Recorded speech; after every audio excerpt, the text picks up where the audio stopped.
నమస్కారం ఘంటారావానికి స్వాగతం. ముందుగా ప్రధాన అంశాలు. రాష్ట్ర వ్యాప్తంగా ఠారెత్తిస్తున్న ఎండలు, భానుడి ప్రతాపానికి బయటకెళ్లేందుకు జంకుతున్న జనం.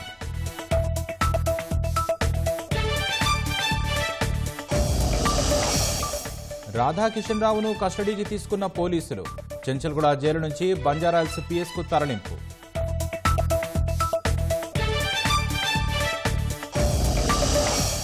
రాజ్యసభ సభ్యురాలిగా సోనియా గాంధీ, వద్దిరాజు రవిచంద్ర సహా 14 మంది ప్రమాణ స్వీకారం.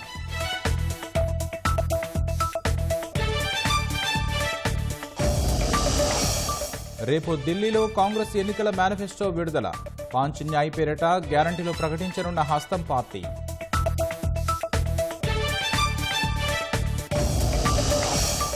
సంగారెడ్డి ప్రమాదంలో క్షతగాత్రులకు హరీష్ రావు పరామర్శ, మృతుల కుటుంబాలకు 50 లక్షల పరిహారం ఇవ్వాలని డిమాండ్.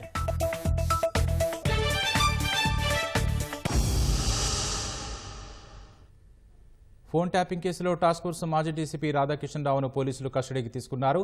తాజా వివరాలు మా ప్రతినిధి శ్రీనివాస్ ప్రత్యక్ష ప్రసారం ద్వారా అందిస్తారు.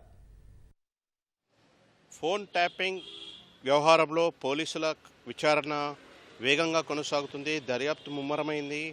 ప్రస్తుతం అయితే ఈ కేసులో నిందితుడిగా ఉన్న టాస్క్ ఫోర్స్ మాజీ డీసీపీ రాధాకృష్ణను కొద్దిసేపటి క్రితమే చెంచల్గూడ జైలు నుంచి పోలీసులు కస్టడీలోకి తీసుకున్నారు.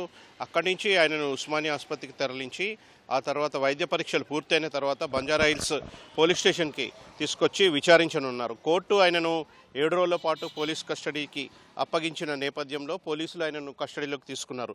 అంటే ఇవాల్టి నుంచి మొదలుపెట్టి ఈ నెల 10వ తేదీ వరకు కూడా సుదీర్ఘంగా ఆయనను పోలీసులు విచారించనున్నారు. ప్రధానంగా ఫోన్ ట్యాపింగ్ వ్యవహారంలో ఎవరెవరి ఫోన్లు ట్యాప్ చేశారు, ప్రముఖులు ఎవరన్నా ఉన్నారా, స్థిరాస్తి వ్యాపారులు, అదేవిధంగా వ్యాపారులు, ఇతరత్ర ఇంకెవరెవరి ఫోన్లు ట్యాప్ చేశారనే వ్యవహారంలో రాధాకృష్ణను పోలీసులు విచారించనున్నట్లు తెలుస్తోంది. అయితే ఇప్పటికే రాధాకృష్ణపై పలు ఫిర్యాదులు పోలీసులకు అందుతున్నాయి. తాజాగా నిన్న కుక్కట్పల్లి పోలీస్ స్టేషన్లో ఆయనపై మరో కేసు నమోదైంది. ఓ బాధితుడు తన ఫోన్ని ట్యాప్ చేశాడంటూ తన నుంచి డబ్బులు డిమాండ్ చేశాడని రాధాకృష్ణపై ఫిర్యాదు ఇచ్చిన పరిస్థితి. ఇది ఫిర్యాదు నేపథ్యంలో ఆయనపై కుక్కట్పల్లి పోలీస్ స్టేషన్లో కేసు నమోదైంది. ప్రధానంగా రాధాకృష్ణతో పాటు ఈ వ్యవహారంలో ఉన్న వారిని అందరినీ కూడా పోలీసులు లోతుగా విచారించారు. ఇప్పటికే భుజంగరావు, తిరుపతన్నను కూడా పోలీస్ కస్టడీలోకి తీసుకుని విచారించిన పరిస్థితి. మరోవైపు ఇదే కేసులో నిందితుడిగా ఉన్న అదనపు ఎస్పీ భుజంగరావుని కూడా పోలీసులు 2 రోజుల పాటు కస్టడీకి అప్పగించాలని కోర్టుని కోరినట్టు సమాచారం. అయితే దీనిపై విచారణ ఈరోజు కోర్టు విచారణ జరపనుంది. ఈ నేపథ్యంలో భుజంగరావును కూడా కస్టడీలోకి తీసుకుని రాధాకృష్ణతో పాటుగా భుజంగరావును కూడా కలిపి విచారించాలని పోలీసులు భావిస్తున్నారు. అయితే ఇందుకు సంబంధించి విచారణ సమయంలో వారు చెప్పిన అంశాల ఆధారంగా మరింత మందికి నోటీసులు ఇచ్చి వారిని కూడా పిలిపించి విచారించే అవకాశం ఉన్నట్లు తెలుస్తోంది. ప్రస్తుతం అయితే రాధాకృష్ణని చెంచల్గూడ జైలు నుంచి ఉస్మానియా ఆసుపత్రికి తరలించారు. అక్కడ వైద్య పరీక్షలు పూర్తయిన తర్వాత నేరుగా బంజారాహిల్స్ పోలీస్ స్టేషన్కి తీసుకొచ్చి అక్కడ అధికారులు ఆయనని లోతుగా విచారించే అవకాశం ఉంది. ప్రస్తుతం ఇది దీనికి సంబంధించి ఫోన్ ట్యాపింగ్ వ్యవహారానికి సంబంధించిన తాజా పరిస్థితి. Over to you. ధన్యవాదాలు శ్రీనివాస్. ఇవాళ నిర్వహించి తలపెట్టిన కృష్ణానది యాజమాన్య బోర్డు త్రిసభ్య కమిటీ సమావేశం వాయిదా పడింది. ఉమ్మడి జలాశయాల శ్రీశైలం, నాగార్జున సాగర్లో ఉన్న కొద్దిపాటి నీటిని జాగ్రత్తగా వాడుకోవడం, సాగర్ నుంచి ఏపీ కోరుతున్న 5 టీఎంసీల విడుదలపై చర్చించేందుకు నేడు త్రిసభ్య కమిటీ సమావేశాన్ని ఏర్పాటు చేశారు. ఈ నేపథ్యంలో తెలంగాణ, ఏపీ ఎన్సీలు సమావేశంలో పాల్గొనాల్సి ఉండగా పలు కారణాలుగా భేటీకి రావడం కుదరదని 2 తెలుగు రాష్ట్రాలు లేఖలు పంపాయి. సమావేశాన్ని మరో రోజు నిర్వహించాలని లేఖలో పేర్కొన్నాయి. నాగార్జున సాగర్ నుంచి తెలంగాణ నీటిని వాడుకోకుండా నిలువరించాలని ఆంధ్రప్రదేశ్ ప్రభుత్వం కృష్ణానది యాజమాన్య బోర్డుకు కోరింది. ఇప్పటికే తెలంగాణ వాటాకు మించి నీటిని వినియోగించుకోవడంతో తమకు నీటి ఎద్దడి ఎదురవుతోందని తెలిపింది.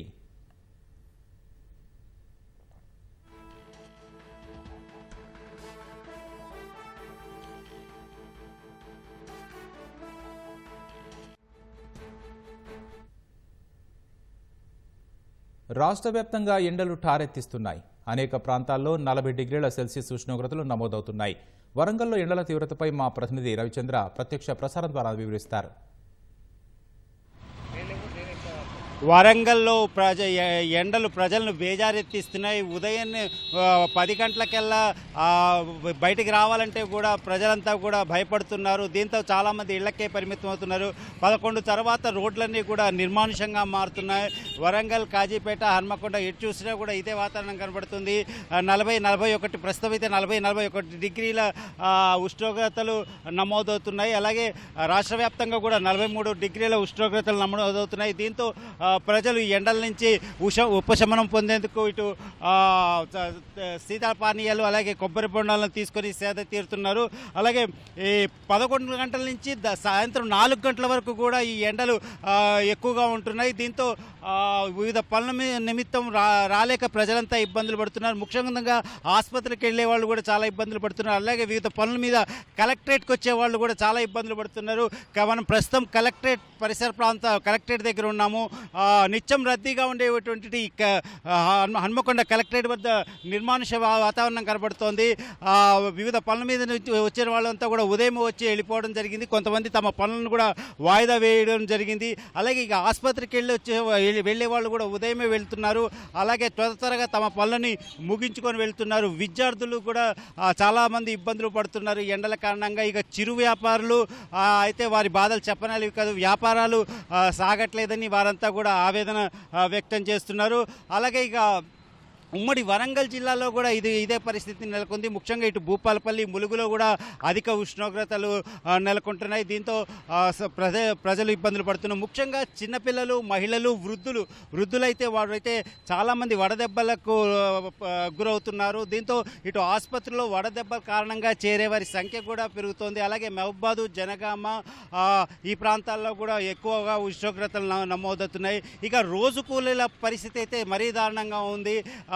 ఎండలో ఉండి పని చేయలేక అలాగే పని దొరక్క కూడా చాలా ఇబ్బందులు అవుతున్నారు. ఏప్రిల్ మొదటి వారంలో ఇలాగే ఉంటే వచ్చే నెల మే ఎలా ఉంటుందో అన్న ఆందోళన అందరిలో వ్యక్తమవుతోంది. ఇక ఈ చిన్న చిన్న వ్యాపారాలు చేసేవాళ్ళు, స్విగ్గీ బాయ్లు వీళ్ళంతా కూడా ఉదయమే తప్పనిసరి పరిస్థితుల్లో ఎండల్లో తిరిగి వాళ్ళంతా కూడా వడదెబ్బలకు లోనవుతున్నారు. ఇక వైద్యులు మాత్రం ఎట్టి పరిస్థితుల్లో 10-11 తర్వాత బయటకు రాకపోవడమే మంచిదని, వస్తే ఖచ్చితంగా కూడా టోపీ ధరించి అలాగే ఏదైనా రుమాల్ తలకి కట్టుకొని రావాల్సింది. కానీ అలాగే ఎప్పటికప్పుడు కొబ్బరి బొండాలు, ఇతర మంచినీళ్ళు తరచూ తాగాలని చెప్పేసి వాళ్ళంతా కోరుతున్నారు. అలాగే సాధ్యమైనంత వరకు తమ పనులను వాయిదా వేసుకోవాలని వారంతా కూడా వైద్యులు చెప్తున్నారు. ఇక ఇది ఇక్కడ ఉన్నటువంటి వరంగల్ జిల్లాలో, వరంగల్ ఉమ్మడి జిల్లా వ్యాప్తంగా ఉన్నటువంటి తాజా పరిస్థితి. Over to studio. ధన్యవాదాలు రవిచంద్ర. సంగారెడ్డి జిల్లా ఎస్బీ ఆర్గానిక్ పరిశ్రమలో పేలుడు ఘటనపై విచారణ కొనసాగుతోంది. ఈ ప్రమాదంలో మృతి చెందిన వారి సంఖ్య ఇప్పటివరకు 6కు చేరగా గాయపడిన వారంతా ఆసుపత్రిలో చికిత్స పొందుతున్నారు. సంగారెడ్డిలో చికిత్స పొందుతున్న పలువురు క్షతగాత్రులను భారాస నేత హరీష్ రావు పరామర్శించారు. ప్రభుత్వ నిర్లక్ష్యంతోనే ఈ ప్రమాదం జరిగిందన్న ఆయన బాధిత కుటుంబాలను ఆదుకోవాలని డిమాండ్ చేశారు. సంగారెడ్డి జిల్లాలోని రసాయన పరిశ్రమలో నిన్న జరిగిన పేలుడు ఘటన తీవ్ర విషాదాన్ని మిగిల్చింది. ఆయిల్ బాయిలర్ పేలడంతో నిన్న సాయంత్రం పరిశ్రమ డైరెక్టర్, 4 కార్మికులు మృతి చెందగా తాజాగా శిథిలాల కింద మరో కార్మికుడి మృతదేహాన్ని సహాయ సిబ్బంది గుర్తించారు. మృతుడిని హత్నూరు మండలం కొన్యాలకు చెందిన వడ్డే రమేష్గా గుర్తించారు. మృతదేహాలకు సంగారెడ్డి ప్రభుత్వ ఆసుపత్రిలో పోస్టుమార్టం నిర్వహించారు. నిన్న సాయంత్రం ఆయిల్ బాయిలర్ నుంచి పొగలు వచ్చిన వెంటనే మంటలు చెలరేగి ఒక్కసారిగా భారీ శబ్దంతో పేలుడు సంభవించింది. పొగను పరిశీలించేందుకు వెళ్లిన సమయంలో బాయిలర్ పేలడంతో పరిశ్రమ డైరెక్టర్ రవిశర్మ, కార్మికుల్లో తమిళనాడుకు చెందిన దయానంద్, విజయవాడకు చెందిన సుబ్రహ్మణ్యం, మధ్యప్రదేశ్కు చెందిన సురేష్ పాల్ మృతి చెందారు. చందాపూర్ గ్రామానికి చెందిన విష్ణును చికిత్స నిమిత్తం హైదరాబాద్కు తరలిస్తుండగా మార్గమధ్యలో మృతి చెందాడు. గాయాలైన 16 మందిని అధికారులు సంగారెడ్డిలోని ప్రభుత్వ, ప్రైవేటు ఆసుపత్రుల్లో చేర్పించారు. క్షతగాత్రులను పలువురు ప్రముఖులు పరామర్శిస్తున్నారు.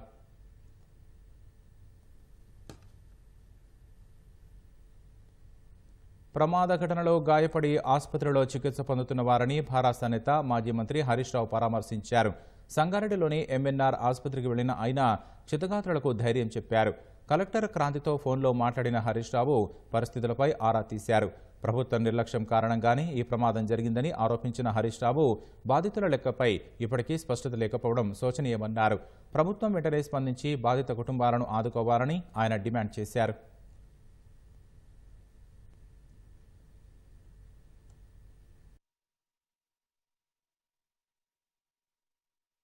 దీని వెనుక పూర్తిగా ప్రభుత్వం యొక్క అధికారుల యొక్క నిర్లక్ష్యం కనబడతా ఉంది. సరి అయినటువంటి చెకింగ్స్ చేయకపోవడం వల్ల, సేఫ్టీ మెజర్స్ తీసుకోకపోవడం వల్ల పాపం అమాయకులైనటువంటి కార్మికులు చనిపోవడం జరిగింది. పరిస్థితి ఏంటంటే ఇక్కడ ప్రభుత్వం నుంచి గాని కంపెనీ యాజమాన్యం నుంచి ఒక్కరు కూడా లేరు బాధ్యతాయుతమైన వాళ్ళని గాలికి వదిలేసినారు. ఇంకా బాధాకరమైన విషయం ఏంటంటే అసలు ఎవరు ఎక్కడున్నారు, ఇప్పటికీ ఎంతమంది క్షతగాత్రులయ్యారు, ఎంతమంది చనిపోయారని లెక్కలు కూడా సరిగా చెప్తలేరు. ఇది నిజంగా ఇది ప్రభుత్వం పూర్తిగా ఫెయిల్ అయిపోయింది. తక్షణమే ప్రభుత్వం స్పందించాలి. యాజమాన్యం మీద, బాధ్యుల మీద క్రిమినల్ కేసులు పెట్టి కఠినమైనటువంటి చర్యలు తీసుకోవాల్సినటువంటి అవసరం. చనిపోయినటువంటి కుటుంబాలకు కనీసం 50 లక్షల రూపాయల ఎక్స్గ్రేషియా తక్షణమే అందించాలని, క్షతగాత్రులకు 25 లక్షల రూపాయల చొప్పున ఎక్స్గ్రేషియా అందిస్తూ వారి కుటుంబాలకు ప్రభుత్వ ఉద్యోగం ఇవ్వాలని చెప్పి బీఆర్ఎస్ పార్టీ పక్షాన డిమాండ్ చేస్తా ఉన్నాం. లోక్సభ ఎన్నికలకు సమరశంఖం పూరించేందుకు తుక్కుగూడలో కాంగ్రెస్ తలపెట్టిన జనజాతర సభకు ఏర్పాట్లు వేగంగా సాగుతున్నాయి. అక్కడి నుంచే జాతీయ స్థాయి మేనిఫెస్టో ప్రకటించేందుకు అధిష్టానం నిర్ణయించినందున సభ విజయవంతంపై రాష్ట్ర నాయకత్వం ప్రత్యేక దృష్టి సారించింది. పార్టీ అగ్రనేతలు మల్లికార్జున ఖర్గే, రాహుల్, ప్రియాంక హాజరయ్యే ఆ సభకు భారీగా జన సమీకరణ చేసేలా నియోజకవర్గాల వారీగా నేతలు సమీక్షలు నిర్వహిస్తున్నారు.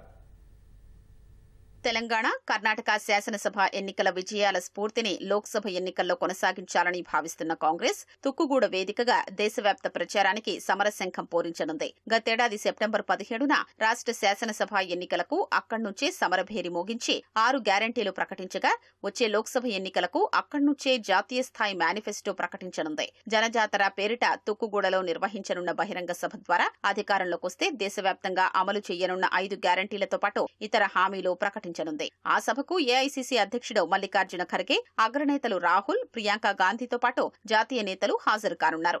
రాష్ట్ర అసెంబ్లీ ఎన్నికలకు ముందు ఆ వేదిక నుంచే సోనియా 6 గ్యారంటీల్ని ప్రకటించగా రాష్ట్రంలో కాంగ్రెస్ అధికార పగ్గాలు చేపట్టినందున కలిసొచ్చిన తుక్కుగూడ నుంచి లోక్సభ ఎన్నికలకు సమరశంఖం పూరించారని పార్టీ అధిష్టానం నిర్ణయించింది.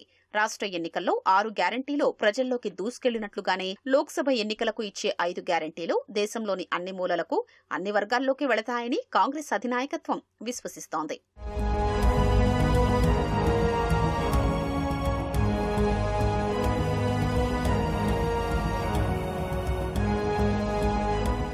జాతీయ స్థాయి మేనిఫెస్టో ప్రకటించే సభకు పార్టీ అగ్రనేతలు హాజరు కానుండడం సెంటిమెంట్ గా భావిస్తున్న తుక్కుగూడలో సభ జరుగుతున్నందున రాష్ట్ర కాంగ్రెస్ నాయకత్వం ప్రతిష్టాత్మకంగా తీసుకుంది. ఔటర్ రింగు రోడ్డు పక్కనే 60 ఎకరాల సువిశాలమైన మైదానంలో సభకు ఏర్పాట్లు చేస్తుండగా వాహనాల పార్కింగ్ కోసం దాదాపు 300 ఎకరాలు కేటాయించారు. ఈ నెల 6న జరిగే ఆ జనజాతరకు ఆదిలాబాద్ మొదలు అలంపూర్ వరకు, జహీరాబాద్ నుంచి భద్రాచలం వరకు అన్ని గ్రామాలు, పట్టణాలు, నగరాల నుంచి జనాన్ని తరలించేందుకు సన్నాహాలు చేస్తున్నారు. దాదాపు 10 లక్షల మందిని తుక్కుగూడ సభకు తరలించారని పీసీసీ భావిస్తోంది. ఇప్పటికే సభాస్థలిని పరిశీలించిన పీసీసీ అధ్యక్షుడు ముఖ్యమంత్రి రేవంత్ రెడ్డి 1,00,000 మందికి పైగా మహిళలు సభకు హాజరయ్యేట్లు చూడాలని నేతలకు దిశానిర్దేశం చేశారు. అందులో భాగంగా 2 మహిళా మంత్రులతో పాటు కీలకమైన పదవుల్లో ఉన్న మరో 2 మహిళా నేతలకు బాధ్యతలు అప్పగించారు. రాష్ట్రంలో అమలు చేస్తున్న గ్యారంటీల్లో మహిళలకు ప్రాధాన్యత ఇస్తున్నట్లుగానే సభలో ముందు వరుసల్లో వారి కోసం ప్రత్యేక ఏర్పాట్లు చేస్తున్నారు. సభకొచ్చే వారికి ఏ ఇబ్బంది లేకుండా కాంగ్రెస్ ఏర్పాట్లు చేస్తోంది. ఎండలు మండుతున్నందున వడదెబ్బ తగిలే ప్రమాదం ఉండడంతో ప్రత్యేక ఏర్పాట్లు చేస్తోంది. ఎక్కడికక్కడ మజ్జిగ, మంచినీళ్లు అందుబాటులో ఉండేలా చర్యలు చేపట్టారు. ఈ నెల 2న ముఖ్యమంత్రి రేవంత్ రెడ్డి సభాస్థలిని పరిశీలించగా రోజుకో మంత్రి, ఇతర ముఖ్య నేతలు ఏర్పాట్లు పర్యవేక్షిస్తున్నారు. నిన్న మంత్రులు పొంగులేటి శ్రీనివాసరెడ్డి, శ్రీధర్ బాబు, ఇతర కీలక నేతలు తుక్కుగూడలో బహిరంగ సభ ఏర్పాట్లు పరిశీలించి క్షేత్రస్థాయిలో నేతలకు దిశానిర్దేశం చేశారు. ఈ నెల 6వ తేదీన తుక్కుగూడలో జరిగే జనజాతర సభకు కాంగ్రెస్ కార్యకర్తలు, అభిమానులు పెద్ద ఎత్తున తరలి రావాలని నీటిపారుదల శాఖ మంత్రి ఉత్తమ్ కుమార్ రెడ్డి పిలుపునిచ్చారు. అసెంబ్లీ ఎన్నికల వేళ రాష్ట్ర ప్రజలకు గ్యారంటీలు ప్రకటించినట్లుగానే సార్వత్రిక ఎన్నికలకు తుక్కుగూడ వేదికగా కాంగ్రెస్ గ్యారంటీలు ప్రకటించనున్నట్లు ఉత్తమ్ తెలిపారు. 6వ తారీఖున తుక్కుగూడలో కాంగ్రెస్ పార్టీ భారీ బహిరంగ సభ ఏర్పాటు చేయడం జరిగింది. మన ప్రియతమ నాయకులు, కాబోయే ప్రధానమంత్రి రాహుల్ గాంధీ గారు, మన ప్రియతమ నాయకులు, అఖిల భారత కాంగ్రెస్ కమిటీ అధ్యక్షులు మల్లికార్జున ఖార్గే గారు ఈ సభకి ముఖ్య అతిథులుగా విచ్చేసి ప్రసంగించనున్నారు. అఖిల భారత కాంగ్రెస్ కమిటీ మేనిఫెస్టో కూడా ఈ సభ ద్వారా ఆవిష్కరించబడుతుంది. దేశంలో పార్లమెంట్ ఎన్నికలకి కాంగ్రెస్ పార్టీ ప్రచారం కూడా ఈ సభ ద్వారా ప్రారంభం కానున్నది. మీ అందరికీ నేను అపీల్ చేస్తున్నాను, మన అభ్యర్థి రఘువీరారెడ్డి గారు భారీ మెజార్టీతో గెలిచే విధంగా మనం ఈ ఎలక్షన్ లో ముందుకు పోదాం. పార్టీ మారిన చట్టసభల సభ్యుల విషయంలో గట్టిగా పోరాటం చేయాలని భారాస నిర్ణయించింది. 2 శాసనసభ్యులు పార్టీని వీడగా దానం నాగేందర్ పైన ఇప్పటికే అనర్హత పిటిషన్ దాఖలు చేసిన గులాబీ పార్టీ కడియం శ్రీహరిపైన ఫిర్యాదుకు సిద్ధమైంది. సభాపతి స్పందించకపోతే న్యాయస్థానాన్ని ఆశ్రయించాలని భారాస నిర్ణయించింది. 3 నెలల్లోగా అనర్హత పిటిషన్లు తేల్చాలన్న సుప్రీంకోర్టు తీర్పును ఉపయోగించుకోవాలని భావిస్తోంది. నేతల వలసలు భారాసాని ఉక్కిరి బిక్కిరి చేస్తున్నాయి. నేతలు ఒక్కొక్కరు వరుసగా పార్టీకి గుడ్ బై చెబుతుండడాన్ని భారాసాకి సవాల్గా మారుతోంది. పార్టీ తరపున ఎన్నికైన ఎమ్మెల్యేలు వీడుతుండడం మరింత కలవరపాటుకు గురిచేస్తోంది. ఈ తరుణంలో రాజ్యాంగబద్దంగా ఉన్న అవకాశాన్ని వినియోగించుకోవడం ద్వారా ఎమ్మెల్యేల వలసలకు అడ్డుకట్ట వెయ్యాలని భారాస అధినాయకత్వం భావిస్తోంది. చట్టపరంగా అనర్హత వేటుపడేలా చూడడం ద్వారా ఇతర శాసనసభ్యులు పార్టీ వీడకుండా కట్టడి చేయొచ్చని ఆలోచిస్తోంది. అందులో భాగంగా ఖైరతాబాద్ ఎమ్మెల్యే దానం నాగేందర్ పై ఇప్పటికే అనర్హత పిటిషన్ దాఖలు చేశారు. సికింద్రాబాద్ లోక్సభ అభ్యర్థిగా ఆయన పేరు ప్రకటించినందున ఆ ఆధారాన్ని ఉపయోగించుకుని అదనపు అఫిడవిట్ దాఖలు చేశారు. అదనపు అఫిడవిట్ తీసుకునేందుకు ఎవ్వరూ అందుబాటులో లేకపోవడంతో రిజిస్టర్డ్ పోస్టు ద్వారా ఇతర మార్గాల్లో సభాపతి కార్యాలయానికి పంపారు. ఒక పార్టీలో ఎమ్మెల్యేగా గెలిచిన వ్యక్తి మరొక పార్టీ ఎన్నికల అభ్యర్థి కావడానికి మించి అనర్హత వేటుకు ఆధారం అవసరం లేదని భారాస అంటోంది. అనర్హత పిటిషన్లను 3 నెలల్లోగా తేల్చాలని సుప్రీంకోర్టు తీర్పుందని చెబుతోంది. స్టేషన్ ఘనపూర్ ఎమ్మెల్యే కడియం శ్రీహరిపైన అనర్హత పిటిషన్ దాఖలుకు గులాబీ పార్టీ సిద్ధమైంది. ఈ మేరకు 1-2 రోజుల్లో పిటిషన్ దాఖలు చేయనున్నారు. దానం నాగేందర్ వ్యవహారంలో సభాపతి స్పందన కోసం ఆదివారం వరకు ఎదురు చూస్తామని, ఆ తర్వాత న్యాయస్థానాన్ని ఆశ్రయిస్తామని భారాస కార్యనిర్వాహక అధ్యక్షుడు కేటీఆర్ తెలిపారు. స్పీకర్ గారికి కూడా ఈ ఆదివారం దాకా సమయం ఇస్తున్నాం. తెలిసపోతే ఖచ్చితంగా హైకోర్టుకు పోతాం, తప్పకుండా అవసరమైతే సుప్రీంకోర్టు దాకా పోతాం. ఎందుకంటే ఇది కోర్టు తీర్పు, మాది కాదు. 1000% దానం నాగేందర్ గారు అదేవిధంగా కడియం శ్రీహరి గారు ఇద్దరు పదవులు ఊస్ట్ అవుతాయి. తప్పకుండా ఇద్దరికి కూడా జరుగుతుంది. ఇంకెవరో కండువా వేసుకుంటారో వాళ్ళందరిది కూడా జరుగుతుంది. తప్పకుండా మీకు 1000% గన్పూర్ లో వస్తుంది. ఖైరతాబాద్ లో కూడా ఉప ఎన్నిక ఖాయం. కృష్ణ గారు చాలా బాగా అడిగారు, వారికి నా అభినందనలు. రేవంత్ రెడ్డి గారు మీరే చెప్పారు కదా, మరి రాజీనామా చేయకుండా పార్టీ మారితే రాళ్లతో కొట్టండి అని. మరి నువ్వే చేర్చుకుంటున్నావు, ఇవాళ ఎవరిని కొట్టాలా? రాళ్లతో నిన్ను కొట్టాలనా కడియం శ్రీహరిని కొట్టాలనా అని మందకృష్ణ గారు అడిగి నేను అలా. మరి రేవంత్ రెడ్డి గారు సమాధానం చెప్పాలి. ఇంకా ఎవరు పార్టీని వీడినా ఏమాత్రం ఆలస్యం చేయకుండా అనర్హత పిటిషన్ దాఖలు చేయాలని పార్టీ అధిష్టానం ఇప్పటికే నేతలకు స్పష్టం చేసింది. 2 ఎమ్మెల్సీలపై ఇప్పటికే చైర్మన్ కు ఫిర్యాదు చేశారు. కాంగ్రెస్ లో చేరిన రాజ్యసభ సభ్యుడు కేశవరావు అవసరమైతే సభ్యత్వానికి రాజీనామా చేస్తానని ప్రకటించినందున ఆ విషయంలో కొంత సమయం తర్వాత నిర్ణయం తీసుకునే అవకాశం ఉందని అంటున్నారు. నేరాల నియంత్రణ, ప్రజల భద్రత దృష్ట్యా పెద్దపల్లి జిల్లాలో వినూత్న కార్యక్రమం ఆపరేషన్ గరుడకు రామగుండం కమిషనర్ శ్రీనివాస్ శ్రీకారం చుట్టారు. చట్ట వ్యతిరేక కార్యకలాపాలకు పాల్పడితే ఆపరేషన్ గరుడ పేరుతో సాంకేతిక పరిజ్ఞానాన్ని వినియోగించుకుని చర్యలు తీసుకుంటామని కమిషనర్ శ్రీనివాస్ హెచ్చరించారు. ఆపరేషన్ గరుడ ద్వారా ప్రతి పోలీస్ స్టేషన్ పరిధిలోని పట్టణాన్ని డ్రోన్తో పర్యవేక్షణ సాధ్యమవుతుందన్నారు. డ్రోన్లతో పెట్రోలింగ్ నిర్వహించి ప్రత్యేక నిఘా ఉంచుతామన్నారు. భవిష్యత్తులో కమిషనరేట్ వ్యాప్తంగా అమలు చేస్తామని సిపి తెలిపారు. యాడెడ్ అడ్వాంటేజ్ గా ఉండే ఏరియల్ సర్వే చేస్తే బాగుంటుంది అని చెప్పేసి ఈ మధ్య మనకు డ్రోన్స్ బాగా ఎక్కువగా పాపులర్ అయ్యాయి. దాని నుంచి ఎన్నో అడ్వాంటేజెస్ ఉన్నాయి. పోలీసింగ్ ఎలా ఉపయోగించుకోవచ్చు అనే ఐడియాతో గరుడ అనే ఆపరేషన్ స్టార్ట్ చేశాము. చాలా అడ్వాంటేజెస్ ఉన్నాయి కాబట్టి దానిలో మనము గరుడ ఆపరేషన్ ని వెరీ సూన్ స్టార్ట్ చేస్తున్నాము. పబ్లిక్ కి లా అండ్ ఆర్డర్ మెయింటైన్ చేసే మాకు, తర్వాత లా అబైడింగ్ పబ్లిక్ అందరికీ ఇది ఒక మంచి హెల్ప్ఫుల్ గా ఉంటుందని అనుకుంటున్నాను. కార్లను అద్దెకు తీసుకుని మార్టిగేజ్లో అమ్ముతున్న ముఠాను పోలీసులు అరెస్టు చేశారు. నిందితుల నుంచి ₹1 కోటి విలువ చేసే 6 వాహనాలను స్వాధీనం చేసుకున్నట్లు అధికారులు తెలిపారు. జల్సాలకు అలవాటు పడిన 4 స్నేహితులు సరికొత్త మోసానికి తెరలేపారు. హైదరాబాద్ మాదాపూర్లో లాంగ్ డ్రైవ్ కార్స్ అనే సంస్థ నుంచి వాహనాలను అద్దెకు తీసుకునేవారు. అనంతరం వాటిని హైదరాబాద్ నుంచి ఆదిలాబాద్కు తరలించి 5 నుంచి 10 లక్షల రుణాలు తీసుకుని జల్సాలు చేసేవారని పోలీసులు చెప్పారు. కార్ల సంస్థ మాదాపూర్ పోలీసులను ఆశ్రయించడంతో కేసు నమోదు చేసుకుని దర్యాప్తు చేపట్టారు. ప్రధాన నిందితుడు హరీష్ పరారీలో ఉండగా 3 అరెస్టు చేసి రిమాండ్కు తరలించినట్లు అధికారులు వెల్లడించారు. 4 వాళ్ళు ఏం చేస్తున్నారంటే వెహికల్స్ తీసుకెళ్లి మార్టిగేజ్ చేసి అక్కడి నుంచి పారిపోతున్నారు.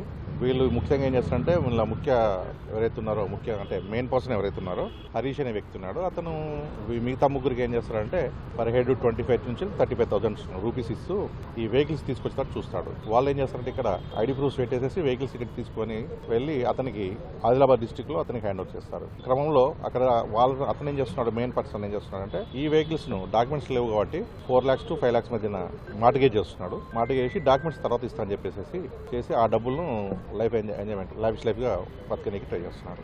ఈ మెయిన్ సెకండ్ పర్సన్ ఎవరైతే ఉన్నారో అభిషేక్ అనే వ్యక్తి ఇక్కడ తచ్చాడుతున్నప్పుడు మనకున్న సమాచారం మేరకు అతన్ని పట్టుకున్న తర్వాత ఎంక్వైరీ చేస్తే మొత్తం 6 వెహికల్స్ వాళ్ళు చేశారని చెప్పినారు. అప్రాక్సిమేట్లీ 1 crore వరకు worth of vehicles 6 vehicles worth ఉంటుందండి.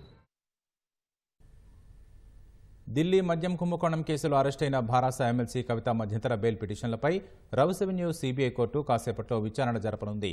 తన కుమారుడి పరీక్షల దృష్ట్యా ఈ నెల 16 వరకు బెయిల్ మంజూరు చేయాలని మార్చి 26న ఆమె రౌస్ అవెన్యూ కోర్టులో పిటిషన్ దాఖలు చేశారు. ఈడీ కస్టడీ ముగిసినందున సాధారణ బెయిల్ ఇవ్వాలంటూ కవిత మరో పిటిషన్ వేశారు. కవిత పిటిషన్పై సమాధానం చెప్పాలని న్యాయస్థానం ఈడీకి నోటీసులు జారీ చేస్తూ విచారణను వాయిదా వేసింది. కాగా కవిత బెయిల్ పిటిషన్లను ఎన్ఫోర్స్మెంట్ డైరెక్టరేట్ వ్యతిరేకించింది. కేసు దర్యాప్తు జరుగుతోందని, ఆమె బయటకు వస్తే సాక్ష్యాలు తారుమారు చేసే ప్రమాదం ఉందన్న ఈడీ పేర్కొంది. ఈ కేసులో మరికొంతమందిని ప్రశ్నిస్తున్నట్లు కౌంటర్ దాఖలు చేసింది. ఈ నెల 1న విచారణ జరిగిన సందర్భంగా ఈడీ దాఖలు చేసిన కౌంటర్కు కవిత తరపు సీనియర్ న్యాయవాది అభిషేక్ మను సింఘ్వి రిజాయిండర్ దాఖలుకు సమయం కోరారు. కవిత న్యాయవాదుల విజ్ఞప్తి మేరకు సిబిఐ ప్రత్యేక కోర్టు న్యాయమూర్తి కావేరీ భవేజా కేసు విచారణ ఇవాటికి వాయిదా వేశారు. గత నెల 15న హైదరాబాద్లోని తన నివాసంలో కవితను ఈడీ అరెస్టు చేసి మరుసటి రోజు రౌస్ అవెన్యూ కోర్టులో హాజరుపరిచారు. ముందుగా ఈడీ 10 రోజుల కస్టడీ కోరగా న్యాయస్థానం 7 రోజులకు అనుమతి ఇచ్చింది. అనంతరం మరో 5 రోజులు కస్టడీకి ఇవ్వాలని కోరగా 3 రోజులకు అనుమతించింది. ఈడీ కస్టడీ మార్చి 26న ముగియడంతో అదే రోజు కోర్టులో దర్యాప్తు సంస్థ అధికారులు ఆమెను హాజరుపరిచారు. ఆ తర్వాత కవితకు 14 రోజుల జ్యుడిషియల్ రిమాండ్ విధించడంతో తిహాడ్ జైలుకు తరలించారు. సామాజిక న్యాయానికి భాజపా సంఘబద్ధ వ్యతిరేకమని, అందువల్ల తనకు రాష్ట్రపతి, ప్రధాని వంటి ఉన్నత పదవులు ఎరవేసిన ఆ పార్టీలో మాత్రం చేరబోనని కర్ణాటక సీఎం సిద్ధరామయ్య అన్నారు. మైసూరులో కాంగ్రెస్ పార్టీ అభ్యర్థి ఎం లక్ష్మణ్కు మద్దతుగా నిర్వహించిన ఎస్సీ, ఎస్టీ శ్రేణుల భేటీలో ఆయన ఈ వ్యాఖ్యలు చేశారు. సైద్ధాంతిక స్పష్టత ఉన్నప్పుడే రాజకీయ అధికారం దక్కుతుందని కర్ణాటక సీఎం అన్నారు. నరేంద్ర మోదీ ప్రధాని అయితే దేశాన్ని వీడుతానని ఒకప్పుడు పేర్కొన్న మాజీ ప్రధాని దేవగౌడ ఇప్పుడేమో ఆయనతో విడదీయరాని బంధం ఉందని అంటున్నారని ఎద్దేవా చేశారు. అందువల్ల రాజకీయ నేతలకు సైద్ధాంతిక స్పష్టత ఉండాల్సిన అవసరం ఉందని కర్ణాటక సీఎం సిద్ధరామయ్య అన్నారు. పదవుల కోసం భాజపా సంఘ్ మాయలు పడొద్దని నేతలకు సూచించారు. సంఘ్ గర్భగుడిలోకి శూద్రులు, దళితులు, మహిళలను అనుమతించారన్నారు. ఆ విషయాన్ని భాజపా సీనియర్ నేతలు నంజేగౌడ, గుడిహట్టి శేఖర్లు బహిరంగంగా చెప్పినట్లు సీఎం సిద్ధరామయ్య గుర్తు చేశారు.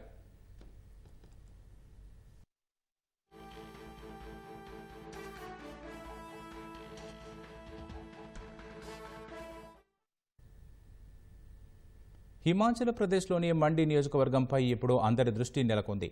రాజకీయాలకు ప్రవేశించిన బాలీవుడ్ నటి కంగనా రనౌత్ ఇక్కడ నుంచి లోక్సభ ఎన్నికల్లో పోటీ చేస్తుండడమే అందుకు కారణం. రాజవంశీయులకు కంచుకోటైన మండిలో కంగనా విజయావకాశాలు ఎలా ఉన్నాయి? భాజపా అసమ్మతివాదుల నుంచి కంగనాకు ఎదురవుతున్న సవాళ్లేంటి? ఈ కథనంలో చూద్దాం.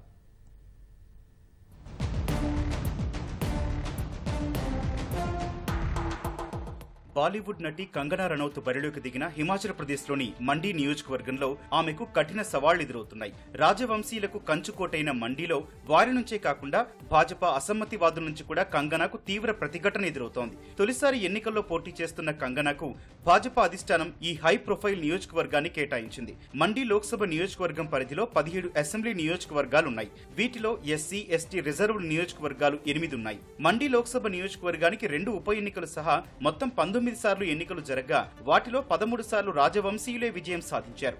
కపుర్తల రాజవంశానికి చెందిన రాజకుమై అమృత్ కౌర్, మండి రాజవంశానికి చెందిన రాజా జోగిందర్ సేన్ బహదూర్ ఒక్కోసారి ఇక్కడి నుంచి గెలిచారు. సుకేత్కు చెందిన రాజా లలిత్ సేన్ 2 సార్లు, మాజీ సీఎం వీరభద్ర సింగ్, అతని భార్య ప్రతిభా సింగ్ 3 సార్లు, రాజా మహేశ్వర్ సింగ్ 3 సార్లు మండి నియోజకవర్గానికి ప్రాతినిధ్యం వహించారు.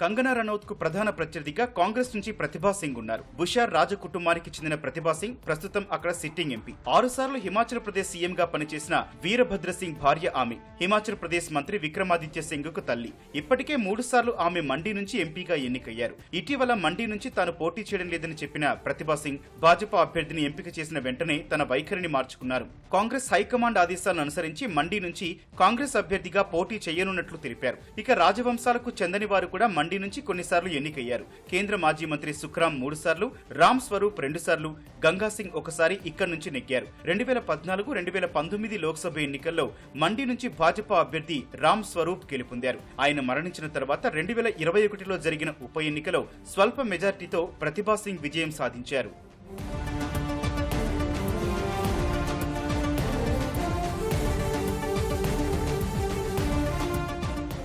సొంత పార్టీలోనే కంగనా అభ్యర్థిత్వంపై వ్యతిరేకత వ్యక్తమవుతోంది. కులు రాజవంశస్థులు, హిమాచల్ ప్రదేశ్ రాష్ట్ర భాజపా మాజీ అధ్యక్షుడు రాజా మహేశ్వర్ సింగ్ కంగనా రనౌత్ అభ్యర్థిత్వంపై తీవ్ర అసంతృప్తితో ఉన్నారు. మండి నుంచి గతంలో 3 సార్లు ఎంపీగా గెలిచిన ఆయన కంగనాకు టికెట్ కేటాయించడాన్ని పునః సమీక్షించాలని భాజపా అగ్రనాయకత్వానికి ఇటీవల విజ్ఞప్తి చేశారు. పార్టీకి ఆమె ఎలాంటి సేవ చేయలేదని వివరించారు. తనకే టికెట్ ఇస్తామని గతంలో పార్టీ హామీ ఇచ్చినట్లు గుర్తు చేశారు. మండి ప్రజలు కంగనా అభ్యర్థిత్వాన్ని వ్యతిరేకిస్తూ సామాజిక మాధ్యమాల్లో చర్చలు జరుపుతున్నారు. అధిష్టానం దృష్టికి తీసుకెళ్లినట్లు మహేశ్వర్ సింగ్ తెలిపారు.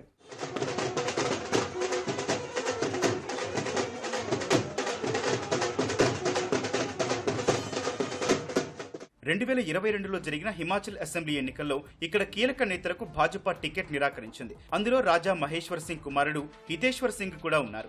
ఆయనతో పాటు భాజపా మాజీ రాష్ట్ర ప్రధాన కార్యదర్శి రామ్ సింగ్, మాజీ ఎమ్మెల్యే కిషోర్ లాల్ కు కూడా ఆ ఎన్నికల్లో భాజపా టికెట్ నిరాకరించింది. వారంతా అప్పుడు స్వతంత్రులుగా బరిలోకి దిగారు. కంగనాకు టికెట్ కేటాయించిన తర్వాత వారంతా వ్యూహాత్మకంగా వ్యవహరిస్తున్నారు. ఇటీవలే మరికొందరు కాషాయ దళ అసమ్మతివాదులతో వారు భేటీ అయినట్లు తెలిసింది.